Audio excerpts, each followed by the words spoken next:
Hi, everyone. You're all very welcome to another trader interview here in our interview series at the Alpha Capital Group. So today, obviously, we have Mr. Richard Lowry in the house, one of our funded traders.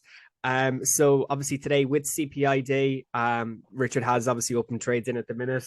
So we'll be talking about the markets. We'll be talking about Richard's career in trading, obviously his background, and of course, going on from there. So obviously, Richard, very, very welcome to ACG interview series. How are you keeping, sir? Hope you're doing well. Yeah, thanks so much for having me. And yeah, it's really a privilege to be here and yeah, to have the opportunity to be interviewed by you guys. So yeah, otherwise all good. It's been a good couple of days in the markets for me, so I can't complain, eh? Yeah, absolutely. Well, any profitable days in the markets, I think you have to take that with the circumstances that's presenting itself with the bank contagion last week and so on and so forth. So I suppose, Richard, do you want to maybe introduce yourself to the audience? Maybe tell me a bit about yourself, because I know you obviously have a business as well. Yeah. So I am a triathlon coach.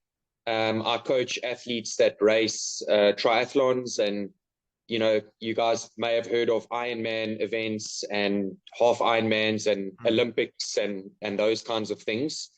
So I am an athlete myself as well, and I've been in the sport of triathlon for about 13 years now, and I've been coaching for probably the last 9 years.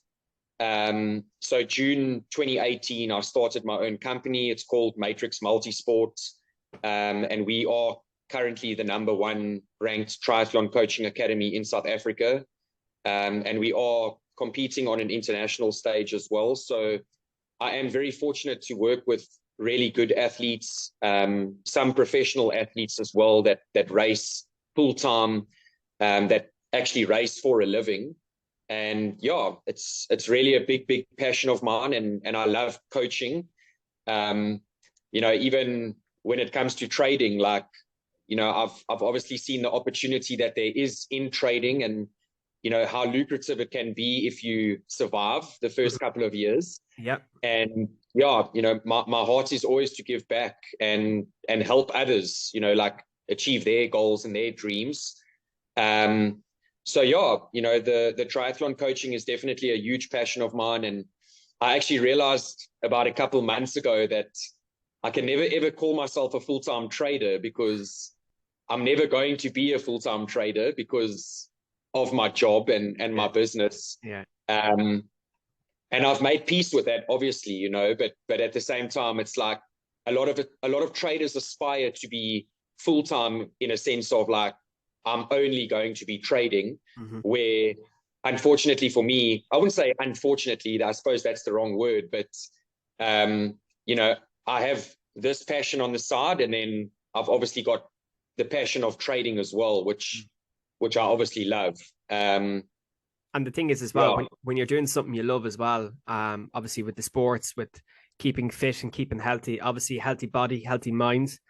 So it's obviously very, very important as well. And I'm sure there's probably similarities between the training, the endurance, some of the mindsets that you're probably major similarities. Yeah, I was going to say that. I'm sure with the likes of the Ironmans and some of those high intensity events, there's a lot of mental anguish that obviously individuals have to overcome, and probably very, very similar in a lot of ways to trading. I'm sure you would agree. Definitely. I mean, I've been trading for now just over 4 years. I've been in the trading game for quite some time, and I almost feel as though I'm kind of becoming a child now, and I'm no longer a baby, a newborn baby. Yeah. And yeah, like it's a tough industry, but at the same time, if you persevere and you're teachable and you're prepared to learn and adapt, it can be an unbelievable industry to become successful in, and for me, the big thing has been the psychology and the mind behind trading, and I'm sure I can relate to the majority of successful traders out there that was probably the most important thing that they actually needed to master, in order to kind of get where they are today as successful traders. So I think that the sport and the discipline and the consistency and the perseverance has definitely pulled through from what I do. In terms of being an athlete, but also being a coach. Yeah. And I think that has definitely benefited me, when it's come to my trading experience and my trading journey so far. Yeah. And it's, I suppose, the mindset, the discipline, the psychology, it's where so many traders actually fail, whether it be over risked, whether it be over leveraged, whether it be revenge trading. So I suppose the mindset, like regardless of the discipline, obviously two very, very similar, two very, very different things, should I say, obviously sports and obviously trading. But again, there's always very, very strong similarities between the two industries. And I suppose with that being said, given that they're two very, very different things, why did you become a trader? What made you actually pursue trading? So, for me, I was actually talking to one of my athletes one day, and I don't even know what happened, but I mean, I just was talking to him a bit, and I think we might have struck a conversation about crypto. And he mentioned to me that he was part of this college in South Africa called Stock Market College. Okay, brilliant. And that he was trading the NASDAQ 100 and gold. So I was like, well, geez, I mean, what is this? Like, I don't have any idea what it is, Yeah. So I started to, do a little bit of homework, and he helped me and kind of showed me the ropes, and not really taught me how to trade, but he put me in contact with the people at Stock Market College. So I then signed up with Stock Market College, and I started, joining a couple of their webinars and live trading sessions and stuff like that. And, when it comes to the way I coach athletes as well, I'm someone who's got a very, very analytical brain. So I really love numbers. I love charts. I love just science, behind training and behind, making an athlete perform. Yeah. So this was something that I was really intrigued by, from the very beginning. And I think that captivated me. But I think the thing that captivated me the most was the challenge, because it is, it's a challenging industry, as I said earlier. And, if someone tells me that 5% of traders make it, like that's what makes me want to make it, and yes, making it is one thing, but also the life that you can create for yourself in making it is another thing, So I honestly enjoy trading. Like, I love it. And I enjoy spending time in the charts. I mean, yes, I know what it feels like to be charted out and just have had enough.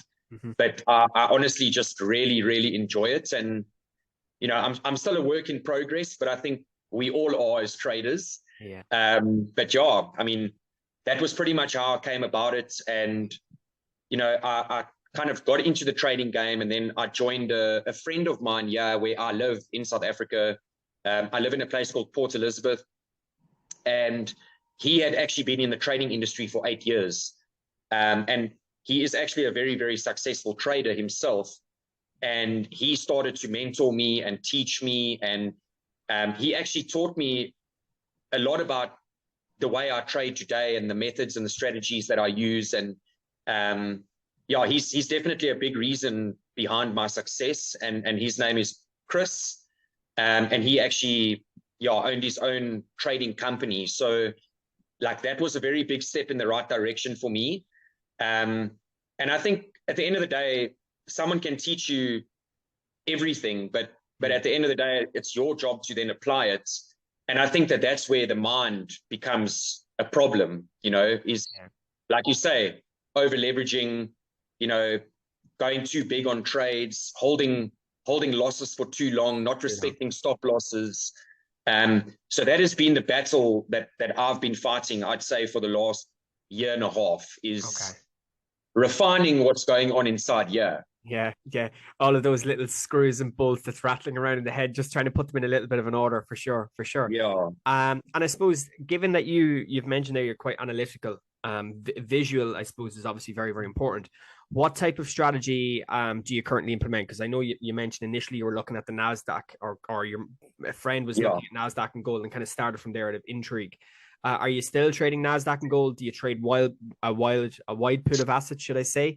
What are you currently looking at then in terms of your kind of day to day?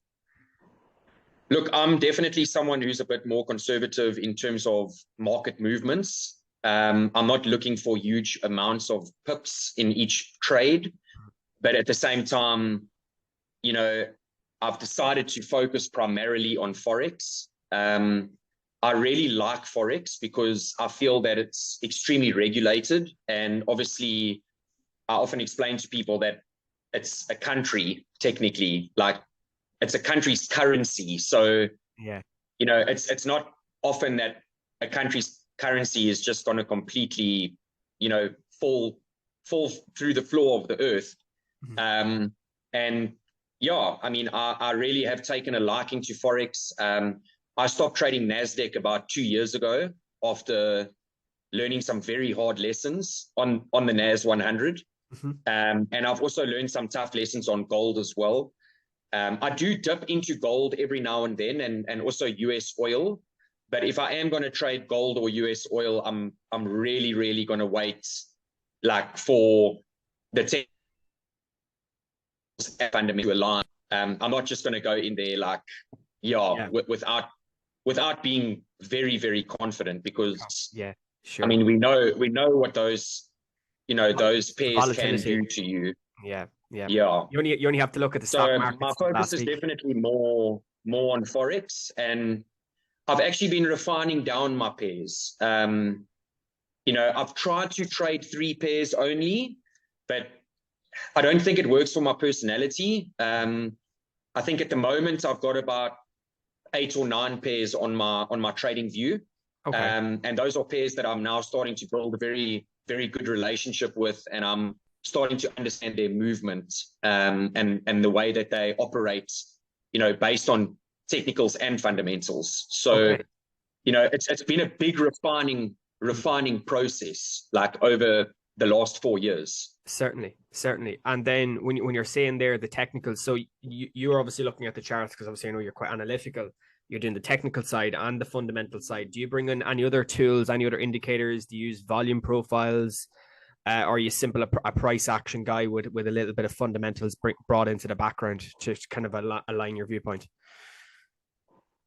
So I am big on both TA and fundamental analysis. I do believe in tracking both because, yeah, I just think that, like, if you're not tracking fundamental analysis and there's a big news release, or the SVB bank becomes bankrupt, or Putin starts dropping bombs on Ukraine, like, really, it can be very, very dangerous, Yeah. and I know that there are traders out there that are generally technical, you know, analysts, and that's primarily what they focus on. But I think for me, I never really was someone that followed economics and news, Mm-hmm. like even within my own country, like before I started trading. Mm-hmm. And I almost feel as though like it's given me another element in life and something else to actually enjoy, because now I enjoy following economics. So I enjoy following the fundamentals and what's going on in the world, and what is Jerome Powell saying today, and like, it's something that I never knew anything about, and now I know a lot more about. So it's brought a different kind of level of education into who I am. Yeah. And in terms of my technical analysis, I wouldn't classify myself as being a price action trader, in that I'm extremely focused on candles and what the candles are doing. I am focused on that, and obviously, if I see engulfing candles and these kinds of things, and signs of rejections off support and resistance areas, or strong trend lines, or Fibonacci levels, or whatever that is, then I will obviously look and be like, geez, okay, this pair is getting heavily rejected here, which means the bulls or the bears are trying to come back in. Mm. But in terms of my charting, I've really gone the full measure, in that I've had market cipher, I've had I've had, trust me, because of how my brain works and because of how I love charts and analysis, Yeah. I've tried these things. And, I bought Market Cipher, traded with that for a while. And every single time, what I find is the more simple I make my charts, the better I trade. Yeah. Okay. The easier it is. So much, much easier. And yes, I liked the idea behind, Market Cipher and watching the blue wave and the VWAP and all of these things. But at the end of the day, trading is about being consistent. And if something is not working, then you've either got to learn how to make it work or you've got to get rid of it. So at this current point in time, I've got a 9 EMA, a 21 EMA, a 50 EMA, and I've got an RSI and I've got a stochastics RSI, and that is all I have on my chart. Okay. Other than that, I trade using trend lines. I trade using Fibonacci levels, support and resistance, and I do operate across a number of time frames as well. Okay. So I do look at the bigger picture, and then I would go down as low as your 5-minute time frame generally to pinpoint entries. So when you say, so would your highest time frame be like a daily chart? Would it be a 4-hour chart? Yeah. Okay. Oh, interesting. It would generally be. I've got a 4-hour. I've got a daily, a 12-hour, a 4-hour, a 1-hour, a 30-minute, a 15-minute, and a 5-minute. Okay, so you're very thorough. You're very, very thorough in your approach. Okay, interesting. So you're looking at the different cycles, the short-term cycles, the medium-term cycles, and obviously, brilliant. Okay, fantastic, brilliant. Well, and I suppose over the last 4 years, given your refinement in your strategy, given how you've kind of backed or even more trial and error, I suppose that would allow you to have done significant back testing to know what works, what doesn't work. Yeah, I'm sure you're probably finding that extremely important because that's obviously allowed you to develop that platform of success to where you are today, I guess. Yeah, and I think, I always like listening to successful trader stories, and there's a common theme that comes through from successful traders, and that is that most successful traders, I'd say probably 99.9%, have paid their school fees, and they have burnt their fingers and they've learned hard lessons along the way. I mean, yes, you might get the odd trader here and there that is just, I don't know, a freak of nature that has walked into success from day one, but it's not common that is what you hear when it comes to successful traders, and I'm someone who speaks very real and very openly, and I plan to continue doing that, even when I am a very, very successful trader, because sometimes people just need to hear like the basics and the raw kind of reality of trading and how they got to where they are as a successful trader, So I never want to forget the journey that I've been on to kind of get to where I am today. But at the same time, it's a case of like looking at it and saying, well, what has worked, what hasn't worked, and refining those methods down. And one thing I've always said from the very beginning is that I want to learn how to trade so that I know how to trade. I don't want to watch a YouTube video or join this signal provider that gives me my trades. And I've been down those roads, and the problem with that I find is that if I'm joining a signal provider, then I don't know what's going on in their mind. Like, I don't know why they're taking the trade. I don't know anything about that. So for me, I've always been someone that wants to be in control. And that's why I put as much time and effort into my own strategies and refining my own strategies and getting myself to a point where I can trade by myself and be successful. Interesting. Right. Okay. Yeah, well, I think that obviously that's very, very important. The discipline, obviously the psychology, the refinement, the back testing, and I suppose as you mentioned, is risk as well. So I presume risk becomes a very, very important element of your overall trade, not just your kind of your broader plan, but in terms of your execution as well. I'm sure, given that the battles that you've faced over the last number of years as well. Yes, definitely. Yeah. And I'd say that's probably the area where I've gotten it wrong. Is risk management. And I mean, yeah, like, everything that you've mentioned, revenge trading, and, I've experienced everything, like, in that regard. I've experienced massive losses in terms of my own personal capacity. And there's never been a day when I've thought of stepping out and being like, no, this is not for me. And it's not coming from a place of stubbornness either. Like, it's coming from a place of like, I know that I can do this and I know how to trade, but I need to refine my mind. And that's going to take time. But as long as I can continue to work on that and learn from the mistakes, then I can really make it and do well in this industry. So yes, I am also of the belief that it's not something that you're ever going to reach the level of perfection. Like, it's something that is continuous. Like, you need to be working on it at all times, because you can be up $10,000 on your prop account in 1 week, and then you have a rough weekend on the party scene, and you wake up on a Monday morning and you just like, not feeling so good, and you decide, you know what, I'm going to get into the charts and I'm going to do some trades, and boom, you bury the $10,000 and lose your account. Certainly. So that's why I said earlier, like, the one thing I love about this is the challenge. It is a challenge, and it's something that is going to challenge you each and every single day, and there's no better feeling than setting up a trade and watching the trade play out perfectly. Yeah, exactly. Yeah, for sure.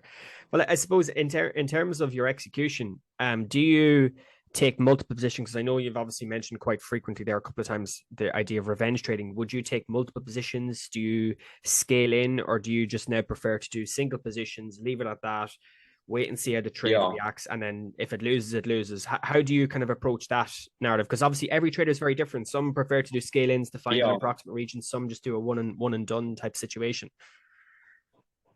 So because of my technical analysis and for instance, trading off support and resistance areas, and also following the fundamentals, and obviously what I'm looking for is, I'm looking for very, very strong areas of supply or demand. And what I would then do is when the trade kind of gets to that area, often what I would do is, like, let's say for instance I'm trading in a bearish flag, or a bullish flag. Very often, like, the candle might hit the trend line or the area at a specific level, but then it's going to generally consolidate within that flag for a while. So then what tends to happen is it might then go a little bit higher the next time, and then it might go a little bit higher the next time, within that flag. So for me, generally what I do is I would open up a single position. And what I find most of the time is that I end up opening that position just a little bit too early. And then what happens is the market consolidates, and then it gives me my confirmation that, okay, this thing is playing in a flag that I am watching. So there's obviously never a guarantee, but there's a good chance that the market's going to do what I'm expecting for it to do. So, if the market comes back up to the level and it goes above my entry, then what I'll do is I'll add another position that is equal in size, based on my first position. So I learned this the hard way with my phases as well, because I didn't know what martingale was. Yeah. And certainly. Yep. And I also I don't know what it means to take advantage of price in the market or slippage. Like, I've got no idea. Like, for me, I get in the charts. I know that when the weekend comes, the slippage just gets ridiculous. I know when there's huge news, the slippage gets ridiculous. So obviously I try and trade when there's not bad slippage, because certainly. I don't want to risk, like, it's a broader thing in the markets as well, really. But that's quite interesting. Like hearing your experiences there with your not just your back testing, but obviously your risk, your position sizing is obviously very, very important, and that then really brings you down to the journaling. So then I presume then because you're quite constructive in your approach, both professionally but also trading wise, and then obviously very diligent and regimental in that way as well. I'm presuming you're constantly looking at your journal, constantly looking at performance, making sure what you're saying or what you're thinking is actually being replicated in the execution, and making sure there's not what's the word? I suppose a differentiation in approaches between saying you're doing one thing and then obviously doing something completely different. Which is quite common. Which is quite common for a lot of people. Yeah, absolutely. Absolutely, for sure. I've always said since the very beginning of trading, if I had held every single position that I did analysis on, and I'd let it run its course based on take profit and stop loss, I would be in a very, very different position right now. Like, I would be far more successful than what I am right now, you know? But like, that was always my problem. You know, I needed to refine also my trading personality, in that I'm not good at holding trades for a week, you know, when they're in profit, for instance. So that kind of took swing trading out of the equation. So I'm more of an intraday trader, and I wouldn't even necessarily classify myself as being an intense scalper. I would say I'm more of an intraday trader. And if I need to hold a position for 2, 3, 4 days, then I'm okay with doing that, you know. I mean, that's definitely very important. I do like to, you know, keep a journal and keep track of what I'm doing in the markets, and, you know, see whether or not it's working or not. And I do believe that is something that is extremely, extremely important. Certainly. And Richard, would you take many positions per day or per week? Do you have a set target, right? Say, I'm not going to trade any more than this amount, or do you kind of just take it day by day, but you have an approximate amount in mind that you kind of don't like to go above? Otherwise, then you start the over trading and the revenge trading. I mean, you know, the one thing I must say, like, is that trading needs to be seen as a business, you know, and I think often what happens is traders, they start trading and they get this kind of diluted, you know, expectation of what it should be like, you know. And I think for me, I also had that from the very beginning, you know, to a certain extent. But when you start losing money, you start to realize very quickly that, like, this is not a game, you know, like, it's not fun and games here. Like, you know, you're dealing with real money, and like, if you're not careful, you're going to get yourself into a lot of trouble. So for me, you know, I made a switch, and I made a mental switch to stop treating it like it is the game and it's a hobby, if I can even put it that way. Because it's not a hobby. No. And I started to treat it more like a business. And that was when I started to get a lot more structure in the way that I was doing things. And that was when I started to journal, and when I started to, you know, realize that, like, you know, if you're running a business, you're not just going to, like, thumb suck every day and do something. Or you're not going to run a business and be potentially losing money every week or maybe every year. Exactly, do you know what I mean? Certainly, for sure. So that was a really big turning point for me. So generally for me, like, you know, if I'm having a really good day in the markets, you know, I will set myself, like, you know, a level that I would like to achieve. And then once I've kind of hit that level, then I'm happy to say, like, okay, I'm done. And that was something that I used to struggle with, you know, 1.5 to 2 years ago. Like, I would just kind of keep going and be like, okay, well, let's see how much I can make in one day. And, you know, like, for instance, now with my live account, I've made the goal of achieving $5,000 on my first month. And honestly, if I have achieved the $5,000 before the 28th of the month, I will stop trading the account and I'll wait to get a withdrawal. Because that's the target that I've set for myself, you know. And very often I find that when you go against your guts in this industry, like, that sometimes when things can go wrong. And also that's when you actually beat yourself up more about something going wrong, because you know that then you've gone against what you said initially, and now you've paid for it, you know. Certainly. And you have to be, I suppose, as well, something I've learned as well personally, you have to be realistic as well. Yeah. Like I know when I started out many years ago, the idea of, like, let's say turning a 10 grand account into a 100 grand account in 6 months, like, it doesn't work. You have to be real. Like, if you're going to be diligent and you're going to be structured right, fair enough, you can have excellent risk reward in your trades and you can scale up quite quickly if you're finding like good stops and stuff like that. But for 90% of people, the risk, like, what that means is you're elevating your risk profile. And of course, if you're elevating your risk profile, then more often than not, it's going to go pear-shaped, as kind of you're talking about yourself, you know? Yeah. And I'm a bit of an extremist as well, you know, like I've always been someone that whenever I've gone into something, I generally tend to go into it quite hard. And I think that's probably the reason why I never quit trading, because I'm like, no, I'm not going to let it defeat me. But also, you know, I actually said something to my wife yesterday, because my wife has also started trading now with me, and she's absolutely loving it.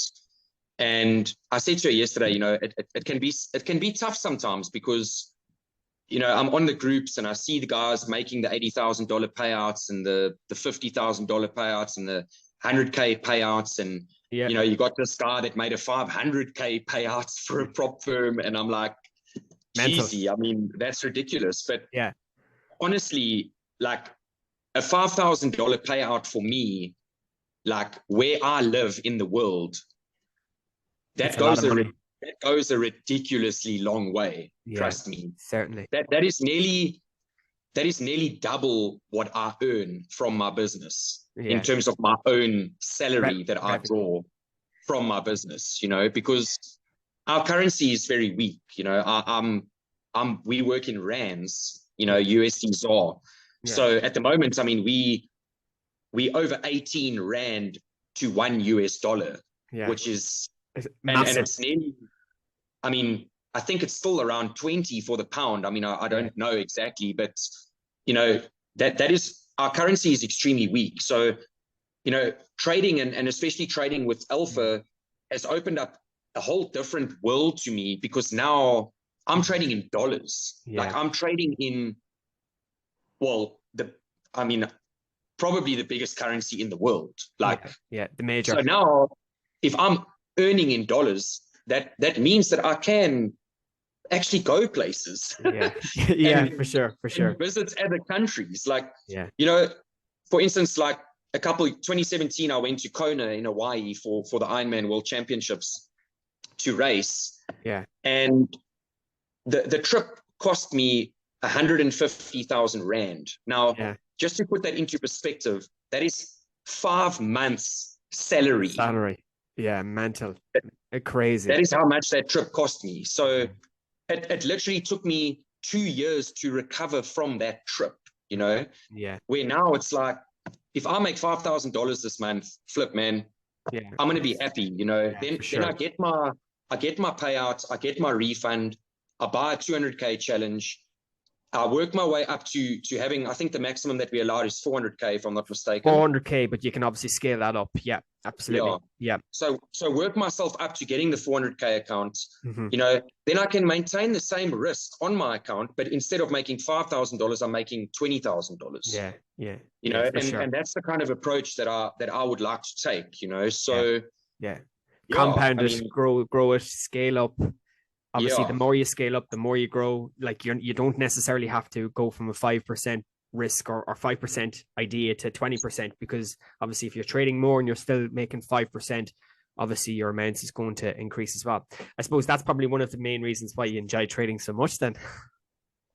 So, I mean, I've had a really good start to my challenge. I mean, luckily my trades have come back into profit here now, which is good. But can you see my account on your side, eh? I don't have it up in front of me. No, I don't. Okay. But what I'm actually thinking about doing is obviously in a couple of months' time, bring you back on. You can go through your dashboard, go through your trades after you've taken a number of withdrawals for sure. And I suppose as well, looking back on your experience, because this is something that I like to ask everyone, because everyone's slightly different. With the experience that you've accrued, obviously going through the full scale and obviously getting where you're at today, what do you think are the qualities, or what do you think a good trader needs to have or do in order to sustain themselves and to maintain that they are going to obviously be a good trader? So yeah, I mean, that's obviously a really, really good question. And I think also like there's a whole lot of areas that one can kind of approach that from. But, you know, if I think about it, like the first things that come to mind for me is that you must take it very seriously, and you must not think that it is a get rich quick scheme. You know, I honestly am a really, really big believer in what you guys do with Alpha and the proprietary firm, because the way I see it is you're paying a monthly fee, but you're getting access to so much more capital, you know? So yes, it's not a get rich quick scheme, but at the same time, with prop firms like you guys, there are opportunities to do very, very well very early on.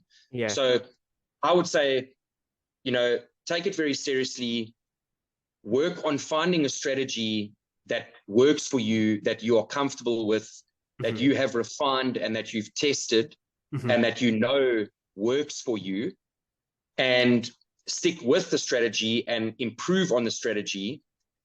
You know, then look at going the prop firm route. Having that kind of capital to work with is just an absolute game changer. Yeah. But with that being said, you have to be teachable. You have to be able to accept that you are wrong sometimes and that you need correction. And if you are too stubborn to the point where you can accept correction, be teachable, and work on your psychology, then you are potentially going to have a very, very difficult time as a trader, you know? Yeah. And that has been a really big thing for me as well, is that I am someone that's teachable, but sometimes it's deeper. Like sometimes it's actual personality things that need to be refined and adjusted, you know? Like being an extremist, like I mentioned earlier. What can that mean for trading? Sometimes that can mean just dropping 100 lots in gold and being like, let's go for it, you know? Yeah. YOLO. You know, Yeah, YOLO. for sure. And I mean, people live with that mentality of like, cool, let's do it. Like, let's just go, YOLO, you know? Yeah. And I think that it's a case of being teachable, working on your mind and working on your psychology, because without that, I don't think you can be a successful trader. I'm sorry. And I suppose the luxury is that when you do get funded, when you do apply yourself, when you do start making money, you get your fees back, which is also so it's not, if you're willing to prepare yourself and put yourself through it and be disciplined and have the right mindset and actually take a conscientious approach to it, it's not actually going to cost you anything. Exactly. So and I mean, you know, the way I look at well. it as well is like, you know, I think about it this way: the more money I make, the more money you make, the happier everyone is. Everyone is. That's one thing that I just say as well. I just say so we rub each other's backs at the end of the day, and we look after each other, you know, and that's why, like, I'm the kind of person that wants to build a relationship, you know, and become part of a team. Like that's how I like to operate, you know. So yeah, I mean, the opportunity is there. It's an unbelievable opportunity. And I mean, like, if traders are not seeing that proprietary trading is like a flippant game changer, then I don't know what they're seeing. I suppose as well, the fact that they're not risking their own capital as well is another big, because they're limiting the risk. Do you know what I mean? So I think that's and I think the biggest problem as well with proprietary trading is that you're seeing this massive account and you think that you need to change the way you're trading. You know, I believe in trading according to my daily losses and my maximum losses. So yes, I'm getting a 100K account, but I've got so much of a daily loss allowance, and I've got so much of a maximum loss allowance. So instead of looking at the 100K, I need to look at the daily drawdown and the max loss and trade according to that, you know? Yeah, certainly. Because also, ideally, what I would like to do is I'd like to take this 100K challenge that I've got now, and I'd like to start scaling it up. Yeah, absolutely. Yeah, well, that's the goal, really. That's the goal now. In the funded environment. So I suppose that's really the plan now. So what's your goal? So I suppose, given that you're very structured You very much a clear thought process. Have you set yourself goals and objectives, let's say over the next 12 months, 18 months, 36 months? Yeah. I've caught you out there. Yeah, look, I must say, like, I honestly did pay my school fees. Yeah. Okay. Like, my first 2 years, 2.5 years in the industry, like, was very, very challenging. And I did lose a lot of money in that time. Mm-hmm. And, you know, do I regret it? I don't regret it, because I don't think that there's anything else that it could have taught me the lessons the way that taught me the lessons. Yeah. But, you know, at the same time, if I look back on the last 6 months, I've had 6 months of profits, and I've had 6 months of good profits. So, you know, I obviously do trade personal accounts as well. Yep. I am only funded by Alpha. Yeah. And I would like to continue building a relationship with Alpha. So, you know, when I get my first payout, I'm going to buy a 200K account. And when it comes to kind of long-term goal setting, I only have one goal, and the goal is freedom. Like, that is it. I don't care how much money I've got. Like, I don't want to be the richest person in the world. I'm not worried about that. But I want to be able to live my life the way you want to do it. As much as people say money doesn't make you happy, I say, yes, money doesn't make you happy, but not having money can make you very unhappy. So comfortable, being comfortable, yes. Exactly. And that's what I'm after. You know, I've got an 8-week-old daughter. I've got a 3.5-year-old son. I'm married. I love traveling. I love, you know, seeing the world. Yeah. And like, I live in a country where our currency is extremely, extremely weak. So for us to go and travel, it's not a reality, really. It's very, very difficult, you know. Because of the currency. Yeah. So for us, you know, it's the same. Even for my wife, like, she's not worried about how much money we've got. You know, if we are comfortable and we don't have to stress about money, that is a good place for me to be, you know. For sure. And I suppose as well, in 10 years' time, your kids will be very, very proud looking at this, and obviously seeing where you've gone and where you've come and where you're going to go. Like, so it's all exactly. About, it's all about. And in all honesty, if I'm trading a 400K account now, for instance, with Alpha, and I'm trading this account very conservatively, and let's say on average I'm making $20,000 a month, that is far more than what I would need to make in order to be comfortable. Yeah. You don't even have to. I don't even need that much money per month. Yeah. So I'm not going to let that limit me in my trading career goals and career. Yeah. But at the same time, I don't want money to change me. You get what I'm saying? Like, remaining humble, but at the same time, being diligent and being goal orientated and being focused on. Yeah, exactly. So what the longer term plan is, you know. Yeah, and my goal, my heart is always to give back, you know. So, but responsibly as well. Like, not just like splashing like stupidly. But to give back responsibly and you know, helping other people as well that are in need. For sure. Well, Richard, that was an amazing conversation. Great to obviously get some insights with you. I definitely love to have you back again in a few months. When we see how things are going, obviously making sure you're still obviously dialed in. Keep track of me, please. keep track for sure. Well, Richard, thanks a million for joining us today. Absolutely our pleasure to have you on. It's amazing to hear your commentary, your thoughts. Obviously great to have the conversation and the chit chat as well, for sure. And we'd absolutely love to have you back again in the future, for sure. Awesome, man. Thanks so much. Yeah, I really appreciate it. And yeah, thanks to you and the Alpha team for the opportunity. And yeah, I really think you guys are doing an unbelievable job. I mean, I've been in the game for quite some time now, and yeah, keep going. I think you guys are really doing an excellent job. Well, look, we'll always do our best anyway, regardless. But obviously, there we go. Thanks a million. Cheers, Richard. Have a great day. Thanks, all right. Thank you. Cheers.